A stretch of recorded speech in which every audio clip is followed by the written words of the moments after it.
At my MIL's 60th birthday dinner, my daughter held my hand and asked, "When can I stop taking the magic vitamins?" I gently stroked her hair. "Honey, there is no magic. That stuff only exists in movies." Beside me, my husband Theodore and my mother-in-law went rigid. "No, Mommy, the white ones from Granny's locked box," Zara said, gripping the chair. "She gives them to me when you're at work, Mommy." "I don't understand," I said slowly. "It's our secret," Zara said weakly. "Grandma says if I tell you, they won't work anymore." "But I'm sick of them, Mommy." Mackenzie clutched her purse. She's confused. What is she talking about? My voice cut through the house. "Just some vitamins. For immunity." "Then why is it a secret?" The pieces started clicking. Her mystery illness. The liver failure doctors couldn't explain. "Let me see them. Now." "They're harmless." I grabbed her purse, dumping it. Receipts scattered everywhere. "What are the pills for?" I demanded. "They're just to help," Mackenzie started. "Help with what?" My mind raced as I thought about the last 2 years of hell they put me through. The CPS calls. Theodore dropped his fork. "That was because of you." None of the mothers believed me when I said I didn't know what was going on with Zara. They all thought I was abusing her. Mackenzie's face was stone. "I didn't know about—" "You stood right there." "I quit my job," I continued, tears streaming.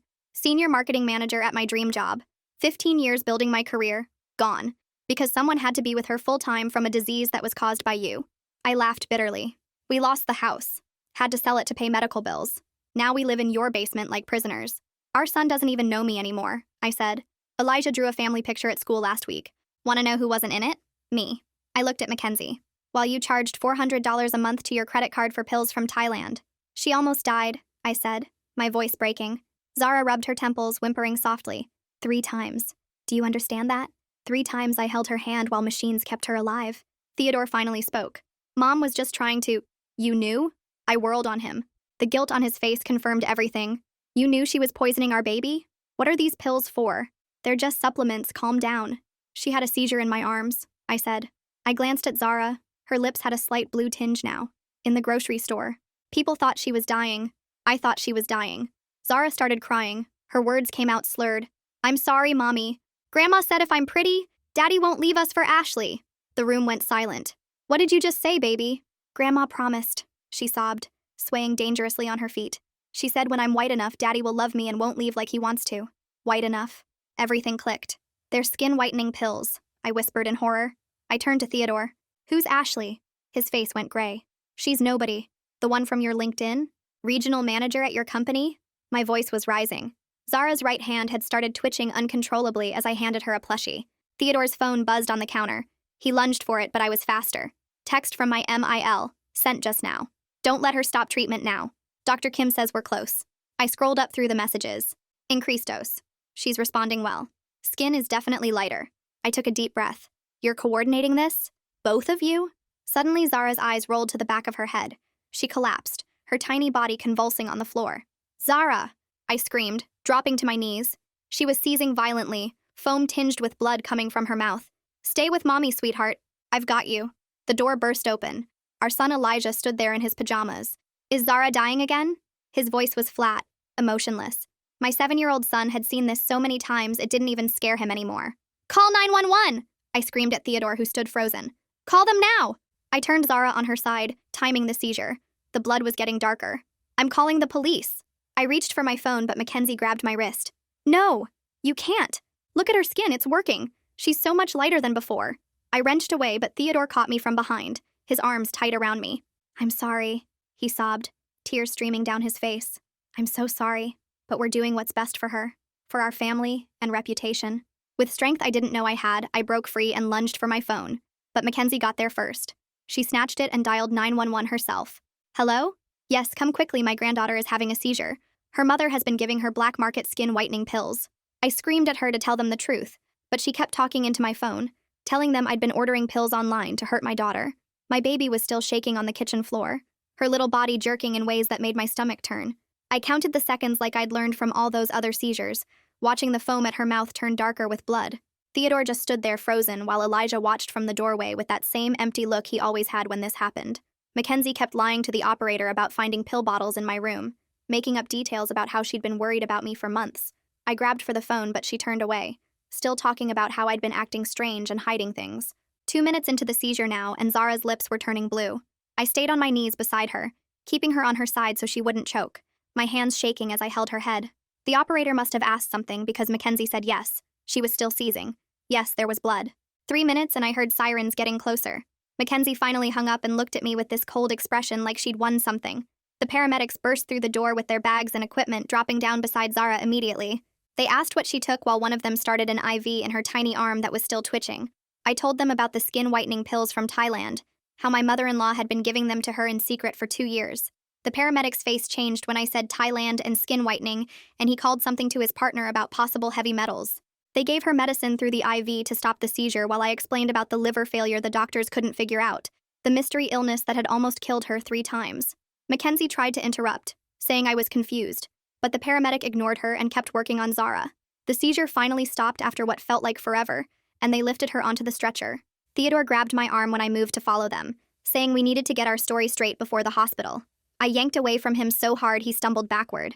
Mackenzie tried to climb into the ambulance too, but I told the paramedic she wasn't allowed near my daughter, that she was the one who'd been poisoning her. The paramedic looked between us and must have seen something in my face because he blocked Mackenzie from getting in. She started yelling about being the grandmother, about her rights, but he radioed ahead about a possible poisoning case and closed the ambulance doors. In the ambulance, I held Zara's hand while they hooked her up to monitors and gave her more medicine. Her hand was so small and cold in mine. The paramedic asked me to write down everything I knew about the pills, when she took them, how many, what they looked like. I remembered Theodore's phone with all those messages from his mom about dosing and Dr. Kim. I told him about the texts I'd seen, how they'd been coordinating this together, planning when to increase the dose. He wrote everything down while his partner drove fast with the sirens on. Zara's eyes were closed, but she was breathing better now, the blue color fading from her lips.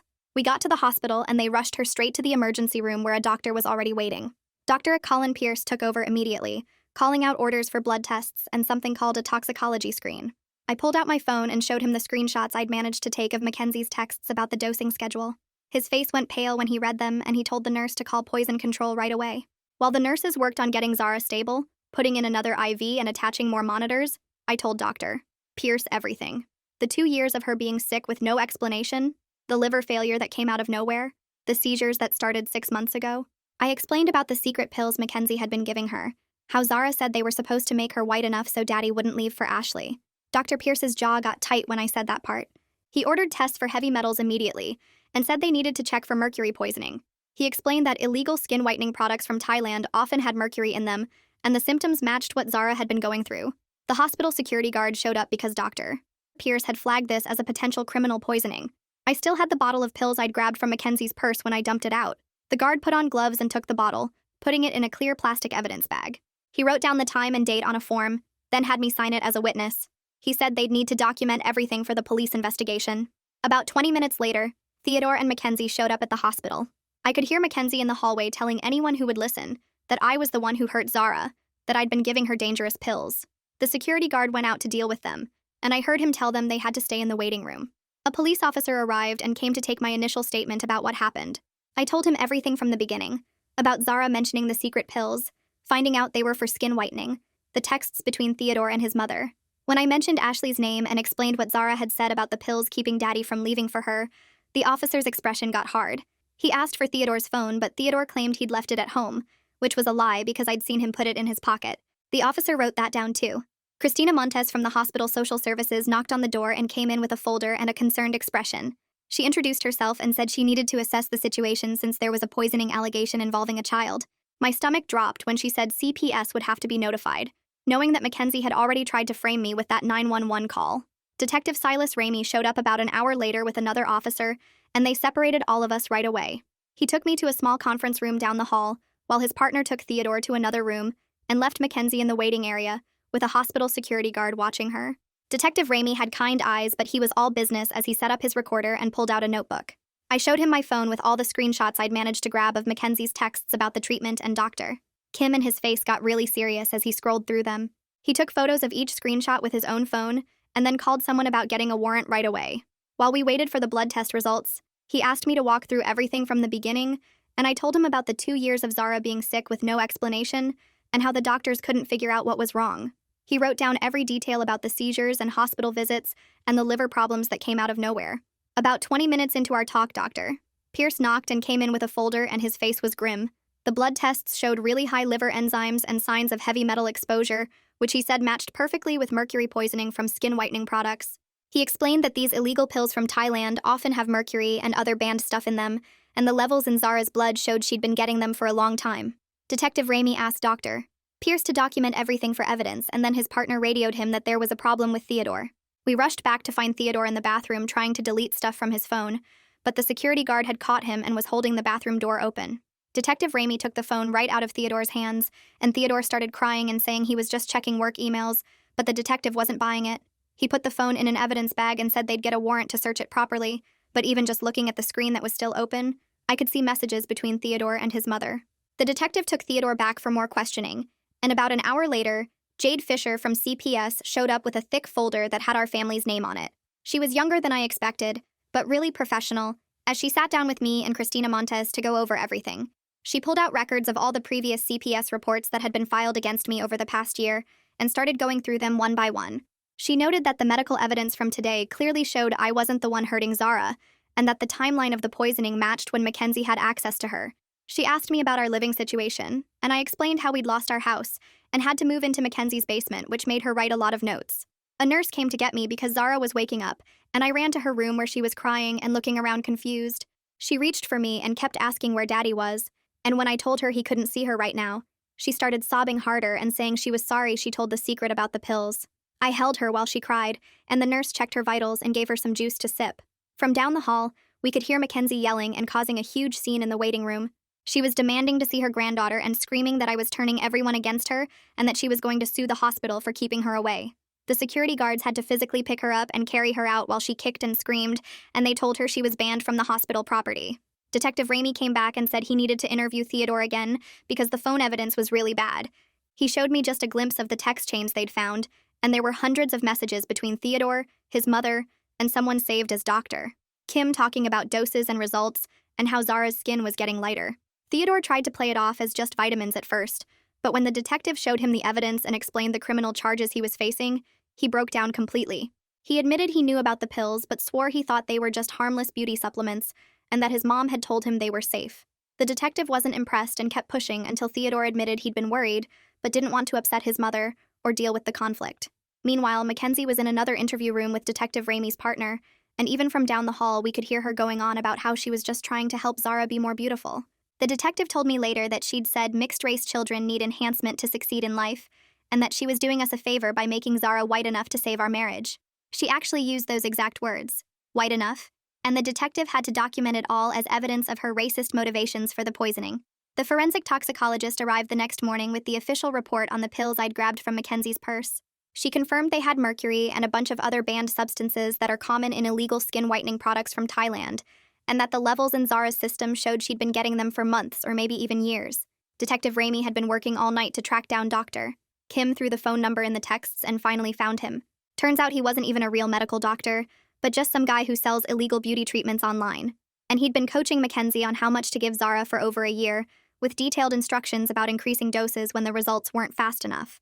Detective Ramey handed me Theodore's phone since it was unlocked and told me to look for anything about Ashley while he stepped out to make calls. I opened his email and my hands shook as I scrolled through months of messages between them. Ashley had written back in March about not wanting to get involved with someone who had such a complicated family situation. Another email from May said she couldn't keep waiting for him to leave his wife. Theodore had replied that his mother was handling things and soon I'd be out of the picture once CPS took the kids. My stomach turned as I read email after email where he promised Ashley they'd be together once his mom fixed the problem with Zara. Jade Fisher from CPS arrived while I was still reading, and she pulled me aside to explain they were creating an emergency safety plan. She said based on the evidence and medical reports, I'd get temporary sole custody immediately. Theodore would only get supervised visits at a facility, and Mackenzie was completely banned from any contact with both kids. The paperwork took forever, but Jade stayed with me the whole time, helping me understand each form. Meanwhile, the hospital pharmacist came to examine the pills from Mackenzie's purse more closely.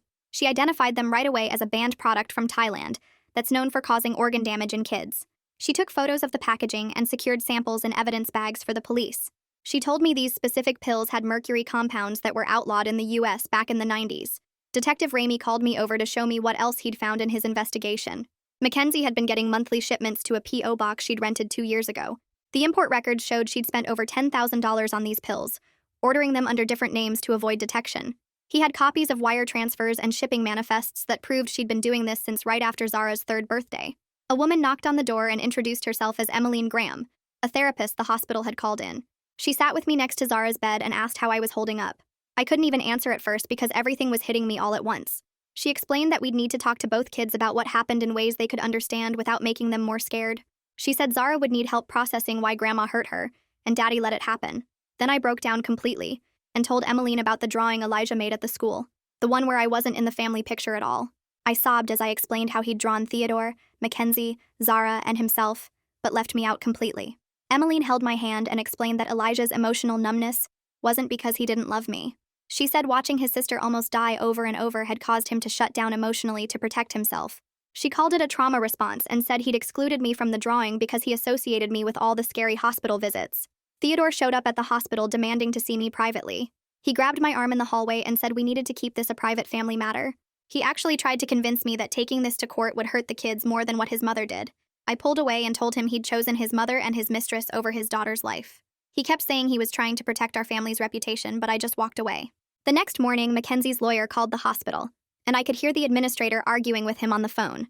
The lawyer was threatening defamation lawsuits and demanding access to Zara's medical records. Detective Ramey overheard and told me not to worry about any threats. He said the evidence was overwhelming and no lawyer could make this go away. He'd already talked to the prosecutor who was confident about the criminal charges. That afternoon, the heavy metal panel results finally came back from the lab. Dr. Pierce sat down with me to explain that Zara's blood showed dangerous levels of mercury. He pointed to the charts showing how the levels matched gradual poisoning over 2 years. He said this confirmed everything we suspected about the timeline and proved Mackenzie had been poisoning her since she was 3. The mercury had built up slowly in her system, causing the liver damage and seizures. Jade Fisher had been working all day on the emergency custody paperwork and finally got it in front of a judge. The judge signed immediate no-contact orders that legally banned Mackenzie from coming near either of my kids. Theodore got restricted access, which meant he could only see them during supervised visits at a court facility. The orders were effective immediately and would stay in place until the criminal trial was over. My phone buzzed while I was sitting next to Zara's bed watching her sleep. Theodore texted frantically that cops were tearing apart his mother's house right now. I stared at the message for a second, then deleted it without responding. Detective Ramey had mentioned getting a warrant earlier, and I figured this was it happening. I pulled Zara's blanket up higher and stroked her hair while machines beeped around us. About an hour later, Detective Ramey called to update me on what they found. He said they discovered Mackenzie's locked box hidden in her bedroom closet with 3 more bottles of those pills inside. There was also a handwritten ledger where she'd been tracking every single dose she gave Zara for the past 2 years. The ledger had dates and notes like skin getting lighter and increased dose next week, written in Mackenzie's handwriting. They also found printed emails from Dr. Kim with detailed instructions about how much to give based on Zara's weight and age. The emails went back 18 months and showed Mackenzie asking questions about side effects that she clearly knew were dangerous. Detective Ramey said this was solid evidence for the prosecution, and they were building a strong case. After hanging up, I decided to reach out to some of the moms from Zara's school, who had called CPS on me over the past year. I sent messages explaining what really happened, and how Mackenzie had been poisoning Zara while making it look like I was neglecting her. Most of them were shocked, and several apologized for jumping to conclusions about me. One mom named Sarah called me crying and said she felt terrible for believing Mackenzie's lies. Then Sarah forwarded me something that made my stomach drop. It was a group text from 6 months ago where Mackenzie was spreading rumors about my neglect and mental instability to all the school moms. She'd written things like how I was too depressed to care for my kids and how she was worried about their safety with me. Reading those messages, I realized she'd been setting me up as the fall guy all along in case anyone discovered what she was doing to Zara. The next morning, Dr. Pierce sat down with me in Zara's room to explain her long-term prognosis. He said with proper treatment she should recover from the mercury poisoning, but she'd need monitoring for years to make sure her organs were healing. He explained there might be some permanent liver damage that wouldn't show up until she was older. He also said she'd need blood tests every month for at least a year to track her mercury levels going down. I asked about brain damage, and he said the scans looked okay, but we wouldn't know for sure until she was back in the school. He recommended keeping her on a special diet to help her liver heal, and gave me a list of foods to avoid. 3 days later, I had Jade Fisher serve Theodore with divorce papers during his first supervised visit with the kids. The supervisor told me later that he broke down crying when he got the papers, but still kept insisting he was just trying to keep the family together by going along with his mother's plan. He apparently spent the whole visit trying to convince Elijah that Daddy still loved them, even though he couldn't come home anymore. Elijah just sat there playing with blocks and barely looked at him. The custody hearing happened 2 weeks after that, and Theodore's lawyer tried to argue for joint custody. But when the judge asked Theodore directly about the text messages, he had to admit under oath that he'd been having an affair with Ashley for 8 months. His credibility completely fell apart when he tried to claim he didn't know the pills were dangerous, even though the prosecutor showed texts where he discussed side effects with his mother. The judge looked disgusted and gave me full temporary custody, with Theodore only getting 2 hours of supervised visits per week. That same day, Ashley sent me a message on Facebook saying she wanted nothing to do with any of this mess. She claimed she didn't know about the poisoning and said Theodore had told her we were already separated when they started dating. She mentioned that everyone at their company was talking about the scandal, and she was transferring to their Chicago office to get away from it all. She ended the message by saying she was sorry for my pain, but she was a victim too because Theodore had lied to her. I didn't bother responding. Detective Ramey called me the next week to tell me about his phone interview with Dr. Kim, who was still in Thailand. Dr. Kim claimed he only sold nutritional supplements and had no idea they could be dangerous for children. But Ramey said prosecutor Damon Wallace was working with international authorities to file charges against him for selling illegal drugs. They'd found evidence that Dr. Kim had been selling these mercury-laced pills to parents all over the world. Meanwhile, the medical board opened their own investigation into whether any real doctors in our area had helped Mackenzie get prescriptions for Zara. They discovered she'd been using a pill mill 2 towns over to get prescription medications in Zara's name without ever bringing her in for exams. The doctor at that clinic was already under investigation for other issues, and this just added to his problems. 2 days after that conversation with Detective Ramey, I was sitting in Zara's hospital room checking her monitors when the nurse rushed in and told me security had caught someone trying to get into the pediatric ward dressed as a volunteer. My stomach dropped when she said it was an older woman matching Mackenzie's description who'd been asking which room her granddaughter was in. Security brought me down to identify her, and there she was, wearing a pink volunteer vest she'd stolen from the lobby, clutching a teddy bear and flowers. The security guard already had the police on the way since we'd filed the no-contact order. Mackenzie started screaming that I was keeping her from her baby, that she had rights as a grandmother, that the pills were helping. The officers arrived within 10 minutes and arrested her right there in the hospital lobby while visitors stared. She spent that night in county jail before Theodore bailed her out the next morning for $5,000. That same afternoon, my phone rang with a number I didn't recognize. But when I heard Pearl's voice from my old marketing job, I started crying. She'd seen the news coverage about the poisoning case and couldn't believe what had happened to me. Pearl listened while I explained everything, from losing the house to living in Mackenzie's basement, and she immediately started making calls. Within 3 hours, she'd found us an emergency housing voucher through a domestic violence program, since poisoning counted as abuse. The next morning, Pearl picked up Elijah from the school and drove him to help me pack our things while Zara was still in the hospital. We grabbed clothes, toys, important papers, everything we could fit in Pearl's SUV and my old sedan. Theodore wasn't home, but Mackenzie stood in the doorway calling me ungrateful, saying I was destroying the family, that Zara needed her treatments. Pearl recorded everything on her phone for evidence while helping me carry boxes. The apartment Pearl found was small but clean, just 2 bedrooms in a complex near the hospital. Elijah helped me set up Zara's room, carefully arranging her stuffed animals on the bed and taping her drawings to the walls. He picked the spot for each toy, making sure her favorite bunny was right where she could see it from bed. The landlord waived the deposit after Pearl explained our situation, and neighbors donated furniture and kitchen supplies. After 2 weeks of intravenous treatments and daily blood tests, Dr. Pierce finally cleared Zara for discharge. She'd lost 8 pounds and looked so fragile, but her mercury levels were dropping. The discharge nurse showed me how to care for her port since she'd need blood draws twice a week for monitoring. Zara clung to my shirt the entire ride home, whimpering whenever we hit a bump. That first night in our new apartment, she woke up screaming about the white pills, begging me not to make her take them. I held her while she sobbed, her little body shaking, until she finally fell back asleep clutching her bunny. 3 days later, we had our first session with Emmeline, the family therapist CPS assigned us.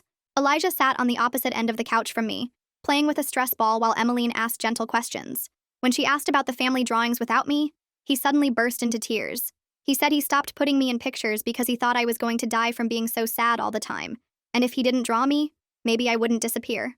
Emmeline helped him understand that leaving me out of drawings didn't protect anyone, and we practiced talking about scary feelings. After the session, I spent the entire weekend organizing evidence for the cases. I spread everything across the living room floor, sorting medical records by date, printing text messages, organizing receipts. The stack grew to 3 inches thick, each page representing another day of Zara's suffering. I made 3 copies of everything, one for the prosecutor, one for my custody lawyer, and one for our records. Pearl helped me create a timeline showing how Zara's symptoms matched the shipment dates of pills from Thailand. Detective Ramey called Monday morning to tell me the prosecutor was filing charges. Mackenzie faced attempted murder, child endangerment, and conspiracy charges that could mean 15 years in prison. Theodore was charged with child endangerment and conspiracy, which carried up to 5 years. Ramey said the evidence was overwhelming, especially the ledger tracking doses and Mackenzie's notes about skin lightening. Theodore's first supervised visit happened that Thursday at the CPS office. I watched through the observation window as Zara sat frozen on the couch, gripping her comfort plushie so tight her knuckles went white. Theodore tried to engage her with toys and books, but she barely looked at him, only giving one-word answers when the supervisor prompted her. The supervisor wrote extensive notes about Zara appearing fearful and withdrawn, which my lawyer said would help our custody case. Theodore kept trying to hug her, but she pulled away each time. The emergency custody hearing took place the following week in family court. The judge reviewed the evidence for 40 minutes, his face getting more disgusted with each document. When he saw the text about making Zara white enough to save the marriage, he actually shook his head. He granted me full temporary custody immediately, limiting Theodore to 2 hours of supervised visits per week at a CPS facility. Theodore's lawyer tried to argue for unsupervised visits, but the judge shut him down fast. That afternoon, I opened the hospital bill and nearly threw up when I saw $43,000 for just this hospitalization. Pearl came over that night with her laptop and helped me apply for victims' compensation funds through the state. We filled out applications for 3 different charity care programs, and Pearl contacted the hospital's financial advocate about payment plans based on income. The advocate sat with us for 2 hours going through every single form and option available. Pearl took notes on her phone while I signed paper after paper, my hand cramping from all the signatures. 3 days later, Jade Fisher called me with news that made me cry right there in the grocery store parking lot. She said CPS had finished their investigation and found 0 evidence of abuse or neglect on my part. She went through their findings slowly, explaining how the medical records clearly showed the poisoning started before any of the CPS reports were filed. The reports themselves followed a pattern that showed someone was deliberately trying to frame me. Jade actually apologized for the system failing us, saying they should have seen the pattern sooner. She promised to send me official documentation clearing me of all allegations, which would help with custody court. I sat in my car for 20 minutes just sobbing with relief while Zara and Elijah ate goldfish crackers in their car seats. That same week, I got a call from Damon Wallace, the prosecutor handling the criminal case. He told me Mackenzie's lawyer had reached out about a possible plea deal. She was willing to admit guilt to child endangerment if they dropped the attempted murder charge. In exchange, she wanted probation and mandatory psychiatric treatment instead of prison time. Damon said it was ultimately my decision as the victim's mother, but he thought we had a strong case either way. I told him I needed to think about it and talk to my own lawyer first. Pearl surprised me the next morning by forwarding an email from her company's HR department. They had a part-time remote marketing position open, and Pearl had recommended me for it. It wasn't anywhere close to my old senior manager role, but it would let me work from home while taking care of Zara's medical needs. The interview was over video call, and I did it while the kids were at their therapy appointments. The hiring manager remembered me from a conference 3 years ago and offered me the job on the spot. The pay was less than half what I used to make, but it was something. I started the following Monday, setting up my laptop at the kitchen table after getting the kids' breakfast. We slowly built new routines over the next few weeks. Every morning started with Zara's medications, carefully measured and recorded in a logbook the hospital gave us. Mondays and Thursdays were therapy days for both kids. Tuesdays, Zara had blood draws to check her mercury levels. Wednesdays were for grocery shopping and laundry. Fridays were Theodore's supervised visits at the CPS office. Our dinners became quiet affairs with just the 3 of us. No more walking on eggshells around Mackenzie's moods or Theodore's guilt. I started reading to both kids every night before bed, something I hadn't done in over a year because I'd been too exhausted from Zara's medical crises. Zara picked the same princess book every single night and would fall asleep clutching her bunny while I read. Elijah pretended he was too old for bedtime stories, but always found excuses to sit on Zara's bed while I read. One night, Zara actually smiled when the princess in the story saved herself instead of waiting for a prince. It was the first real smile I'd seen from her in months. About 6 weeks after we'd moved into our apartment, Elijah's teacher called me. She said he'd drawn a new family picture during art class and wanted to make sure I saw it. When I picked him up that afternoon, she handed me the drawing with tears in her eyes. There I was in the center, holding both kids' hands, with huge smiles on all our faces. Elijah had written at the bottom in his careful printing that his mommy saved them. His teacher said he'd spent the whole art period working on it and telling the other kids about how brave his mom was. I ugly cried right there in the classroom while Elijah hugged my legs. Theodore started his court-mandated parenting classes the following week. The judge had ordered 12 weeks of classes plus individual therapy focusing on his enabling behavior. His supervised visits with the kids continued at the CPS office with a social worker taking notes. He'd started to accept this was his consequence for what he'd allowed to happen. During one visit, he actually admitted to Zara that he'd been wrong to let Grandma give her the bad medicine. It was the first time he'd taken any real responsibility. Zara didn't respond, but the supervisor noted it in her report as progress. 2 months after the initial arrest, Mackenzie's lawyer called Damon again. She was ready to take the plea deal and admit guilt to child endangerment. The agreement included 5 years probation, 500 hours of community service at a children's hospital, and mandatory counseling specifically addressing her racist beliefs about skin color and beauty. The judge would have to approve it, but Damon thought it would go through. Part of me wanted her in prison, but I also wanted this over, so we could move forward. I told Damon to accept the deal. The next week brought shocking news from overseas. Dr. Kim had been arrested in Thailand after one of his other victims died. The investigation revealed he'd been selling his poison to families in 12 different countries. Dozens of children had been hospitalized, and at least 3 had died from his treatments. The Thai government agreed to extradite him to face charges here since we had the strongest case with all the evidence from Mackenzie's messages. His arrest made international news, and suddenly my phone was blowing up with interview requests that I ignored. A few days after the news broke, I got a Facebook message from a mom named Sarah whose daughter was in Zara's class. Her son had special needs from a genetic condition, and she wanted to know if I'd like to meet for coffee. She said she understood what it was like to navigate the medical system with a sick kid. We met at a small cafe while the kids were at the school and talked for 3 hours. Sarah gave me a binder she'd made with resources for special education services, therapy coverage, and support groups. She introduced me to an online group of moms dealing with medical trauma in their families. For the first time in 2 years, I didn't feel completely alone. The hospital billing department finally called with good news the following week. Between the Victim Compensation Fund Pearl helped me apply for and the Charity Care Program, they'd managed to reduce our bill from $40,000 to $8,000. They set up a payment plan of $200 a month with no interest. It would take years to pay off, but we wouldn't lose everything. The relief was so intense I had to sit down on the kitchen floor. We weren't financially stable by any means, but we were managing. My part-time job covered rent and groceries, Theodore's court-ordered child support covered the kids' therapy, and the payment plan for medical bills was actually doable.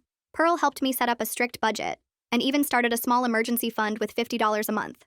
It wasn't much, but it was something. The divorce papers arrived 3 weeks later, and I signed them at the kitchen table while the kids ate breakfast. Theodore getting 2 hours every Sunday at the CPS office with someone watching everything he did. He kept texting about wanting to see them alone, but the judge's order was clear. 12 weeks of parenting classes plus 6 months of therapy before they'd even consider it. I drove to the courthouse on a Tuesday morning and sat in the back row while the judge made it official, Theodore agreeing to $800 a month in child support, though he kept asking his lawyer if we could discuss unsupervised visits. The judge looked at him over her glasses and said not until he finished every single requirement, and I walked out of that courthouse knowing my kids were finally safe. Spring turned to summer, and Zara's blood tests kept getting better, the mercury numbers dropping every 2 weeks until Dr. Pierce showed me a chart where the red line finally dipped into the green zone. He ran his finger along the graph explaining how her liver was actually healing itself, the damaged cells replacing themselves with healthy ones, though we'd need to check every year for the rest of her life just to be sure. The mailman brought a thick envelope from Mackenzie's lawyer one afternoon, her court-ordered apology letter that I opened alone after the kids were asleep. She wrote 4 pages about how she was trying to help, how she didn't mean any harm, how the counselor was helping her understand her mistakes, but not once did she actually say sorry for poisoning my daughter. I folded it back up and stuck it in a box in the closet where the kids would never find it. Theodore's visits started changing around month 4, when he actually got down on the floor to play blocks with Zara, instead of just sitting in the chair watching. The supervisor wrote notes about him asking Zara what she wanted to do instead of telling her, about him admitting to her that Grandma's pills were bad, and he should have stopped them. Zara still wouldn't let him hug her, but she did show him her drawings, and he started bringing her new crayons every week. My old boss called one morning while I was making lunch, asking if I'd consider coming back part-time remote. Not my senior position, but a decent marketing coordinator role with benefits. She said she never believed the rumors, knew something else was going on, and the position paid enough that we could move to a bigger apartment. I started the next Monday, setting up my laptop at the kitchen table, finally having real insurance again after almost a year of state coverage. Elijah's Thursday therapy sessions became the highlight of his week when Emmeline taught him to punch a special pillow when he felt mad, and he started telling her about the nightmares where Zara turned blue. She had him draw pictures of his feelings, page after page of black scribbles that slowly turned into houses with people inside them. One afternoon, I heard him and Zara playing pirates in their room, actual laughing instead of the quiet tiptoeing they'd done for 2 years. I stood outside their door listening to them make up adventures about treasure and sea monsters. No mention of hospitals or pills or being sick. We went back to see Dr. Pierce on a Thursday morning 6 months after that awful night, Zara sitting on the exam table swinging her legs while he listened to her heart. He pulled up her latest lab results on his computer, turning the screen so we could see all the numbers in the normal range, her weight finally where it should be for a 5-year-old. He actually smiled. A real smile, not the worried doctor face I'd seen for 2 years, telling us she was thriving. Her skin, its beautiful natural color that made her look like herself again. Saturday morning, I woke up to little feet padding into my room, both kids climbing under my covers with their stuffed animals. Elijah turned on cartoons while Zara snuggled against my side, and we watched talking dogs solve mysteries while eating dry cereal straight from the box. During a commercial, Elijah looked up at me with those serious 7-year-old eyes and said the words I hadn't heard in over a year. We weren't perfect. The medical bills still came every month, and Theodore still texted about wanting more time, and Mackenzie still sent letters through her lawyer, but right there in my bed with both kids safe and getting better, we were exactly where we needed to be. Thanks for hanging out and exploring all this with me today. Really made it more interesting to go through together. Until we meet again, subscribe for more content like this.